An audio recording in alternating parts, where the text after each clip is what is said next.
Dans cette deuxième partie du module du tronc commun, on va s'intéresser un peu à la maîtrise de la langue et donc dans un premier temps construire une compréhension globale d'un texte.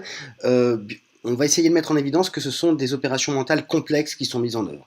La problématique est donc la suivante: comment aider les élèves à construire une compréhension globale d'un texte?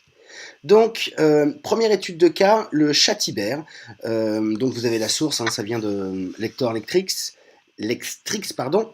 À plat ventre sur la plus grosse branche du tilleul, Colin, immobile comme un chasseur à l'affût, observe le manège du chat Tibère. Tapis sous un banc de l'allée, où les miettes de pain font le régal des moineaux, Tibère attend patiemment que ceux-ci s'approchent, suffisamment de lui pour bondir sur la proie qu'il convoite. Je vous invite à mettre pause sur la vidéo, vous relisez ce texte, et une fois que vous l'avez relu, vous prenez un petit bout de papier et je vous demande là de dessiner la scène qui vous est ici proposée. Voilà, vous voyez les différents acteurs, vous voyez les différentes interactions. Voilà, je vous demande de dessiner l'image mentale que vous avez suite à la lecture de ce texte. Vous mettez pause sur la vidéo. Alors, quand on soumet ce texte à des élèves de cycle 3, et qu'on va leur poser les questions suivantes: qui est dans l'arbre? Que regarde Colin? Qui est le chasseur de l'histoire? Qui mange le pain et où est le chat? On a bien qui est dans l'arbre, c'est Colin. Que regarde Colin? Le chat. Qui est le chasseur de l'histoire? Colin, le chat. Qui mange le pain? Les moineaux. Et où est le chat? Sous le banc.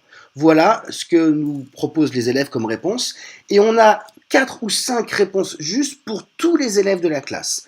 Là, je vous reprends le texte qu'on a vu lors du tout premier module autour de François, vous savez, qui arrive en classe, c'est-à-dire là, on les interroge en tâches simples, ça croise également en tâches simples, tâches complexes, et on est dans l'illusion que les élèves ont compris. Alors, comment s'assurer qu'ils ont réellement compris? Qu'est-ce qu'on pourrait bien faire? Eh bien, on va leur demander de dessiner, comme vous venez de le faire, la scène qu'ils viennent de lire. Alors, voici les résultats obtenus. Donc, premier dessin, je vous laisse, avant d'écouter mon analyse des dessins, je vous invite vraiment à mettre pause et à faire votre propre analyse pour voir si, d'après vous, si vous arrivez à interpréter tous les éléments du dessin qui a été proposé par les élèves.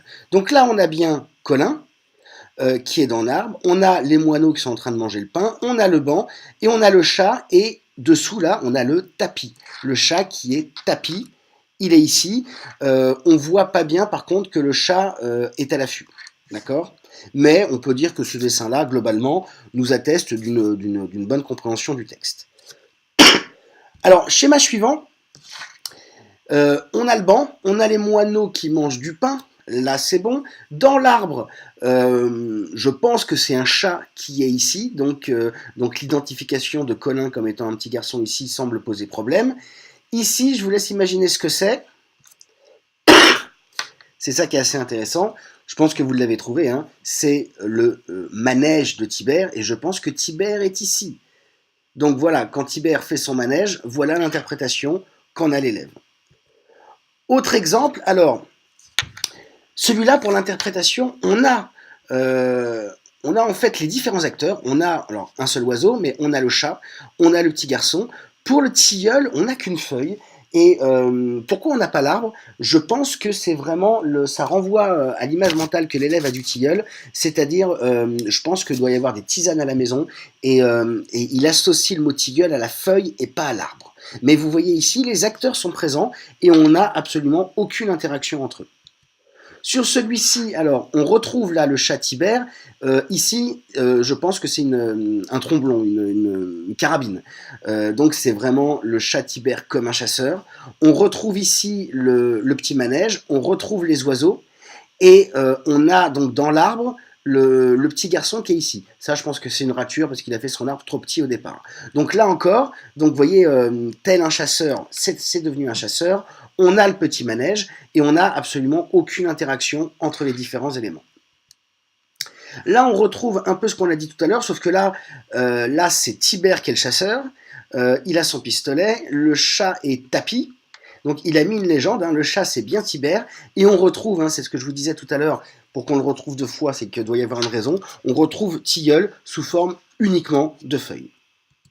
Voilà. Donc, si on commence un petit peu à ce stade-là, à réfléchir un peu, pour comprendre un texte, ça ne suffit pas d'être capable de prélever des informations, ça ne permet pas d'accéder au sens global. Vous voyez là, les élèves ont réussi à attraper, par exemple, les différents acteurs sans mettre aucune mise en relation entre eux. Donc, pour apprendre à nos élèves à comprendre un texte, nous devons d'abord prendre conscience de l'ensemble des mécanismes mentaux que nous mettons en œuvre lorsque nous lisons.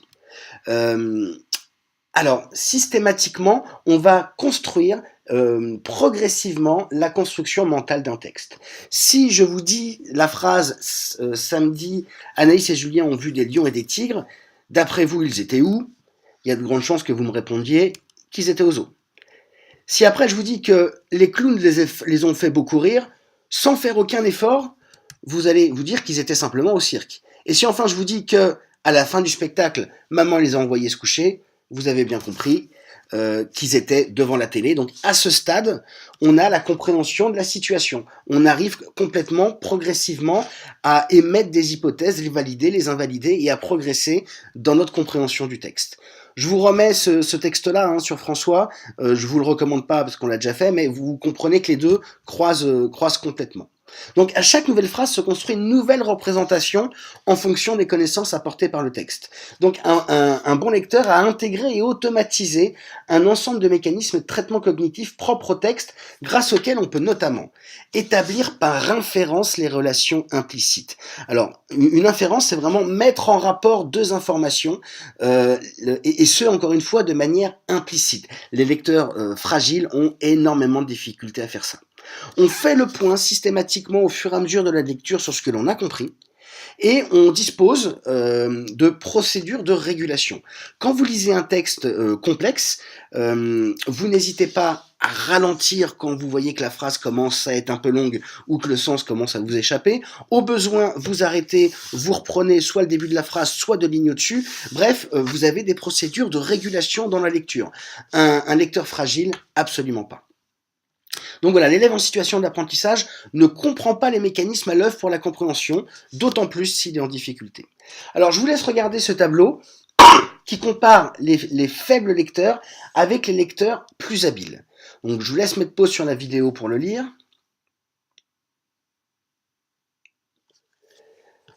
Alors si tous les éléments ici sont importants, je trouve ce mot-là, la part active du lecteur. C'est-à-dire que là où pour le lecteur faible, il va être relativement passif face à son texte, le lecteur habile, c'est lui qui va créer les relations, les inférences et qui va mettre en œuvre un ensemble de procédures qui vont lui permettre d'interpréter profondément le texte qui lui est proposé. On est vraiment ici dans de la lecture fine, alors que le lecteur fragile va être vraiment dans une lecture linéaire. Il fait peu de retours et il va vraiment du début à la fin de son texte. Les procédures expertes ne sont pas encore mises en œuvre. Donc, rendre lisibles les stratégies pour répondre aux questions. Ça aussi, c'est un élément qu'on peut questionner. Donc, pour répondre à des questions, comment est-ce qu'on peut procéder? Soit on recopie un morceau du texte. J'ai trouvé la réponse écrite dans le texte, ou alors on la reformule. Deuxième possibilité, c'est réunir des informations du texte. Alors là, déjà, on ne fait pas que recopier, on va en réunir plusieurs. Donc, j'ai trouvé la réponse à partir d'indices écrit dans le texte. La notion d'indice est importante là. On est déjà beaucoup plus dans l'implicite. Enfin, utiliser des connaissances que nous avions avant de lire le texte. Donc, j'ai utilisé des connaissances que j'avais déjà. On est là encore dans quelque chose où on a une progressivité dans le caractère complexe de la tâche. À suivre, travailler la maîtrise de la langue en SVT comme dans les autres disciplines.